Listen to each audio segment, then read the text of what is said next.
দেখছেন সংবাদ সারাদিন, জয়িতা রয়েছে আপনাদের সঙ্গে। নারী দিবসের আগের দিন পথে নামছেন মমতা বন্দ্যোপাধ্যায়। 7ই মার্চ মিছিল করবেন তৃণমূল নেত্রী, এমনটাই জানা যাচ্ছে। কলেজ স্কোয়ার থেকে ধর্মতলা পর্যন্ত মিছিল।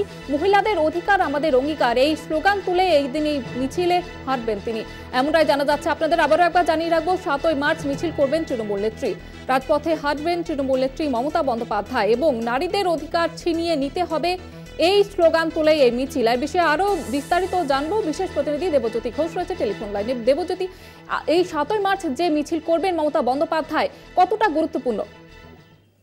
দেখো, মহিলাদের অধিকার না আমাদের অঙ্গীকার, এই স্লোগানকে সামনে রেখে 8ই মার্চ আন্তর্জাতিক নারী দিবস, তার আগে 7ই মার্চ পথে নামছেন তৃণমূল নেত্রী মমতা বন্দ্যোপাধ্যায়।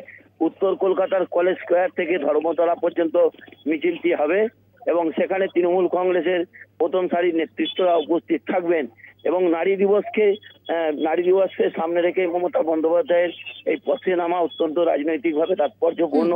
কারণ সামনে লোকসভা নির্বাচন এবং মমতা বন্দ্যোপাধ্যায় মহিলাদের যথেষ্ট তার সরকারেও গুরুত্ব দিয়েছেন এবং দলেও সেই মতো গুরুত্ব দিয়েছেন। সেইভাবে তিনি কেন্দ্রের যে বঞ্চনা, সেই বঞ্চনার অভিযোগকে সামনে এনে নারী দিবসের আগে তিনি পথে নামছেন, যা অত্যন্ত রাজনৈতিকভাবে গুরুত্বপূর্ণ। এবং যে সময় তিনি পথে নামছেন সেই সময় কিন্তু রাজ্যে কিন্তু আবার তৃতীয়বারের জন্য প্রধানমন্ত্রী নরেন্দ্র মোদী আসতে পারেন। সেই দিক থেকে অত্যন্ত গুরুত্বপূর্ণ এই দিনটি।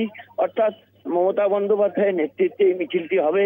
উত্তর কলকাতার কলেজ স্কোয়ার থেকে বাগবাজার হয়ে ধর্মতলায় আসবে এবং সেখানে বক্তব্য রাখবেন তৃণমূল নেত্রী মমতা বন্দ্যোপাধ্যায়।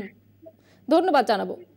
বিশেষ প্রতিনিধি দেবজ্যোতি ঘোষ ছিলেন টেলিফোন লাইনে। আপনাদের আবারও একবার জানিয়ে রাখবো, 7ই মার্চ তৃণমূল মিছিল করবে এবং পথে নামবেন মমতা বন্দ্যোপাধ্যায়। মহিলাদের অধিকার আমাদের অঙ্গীকার, এই স্লোগান তুলে মিছিল করা হবে।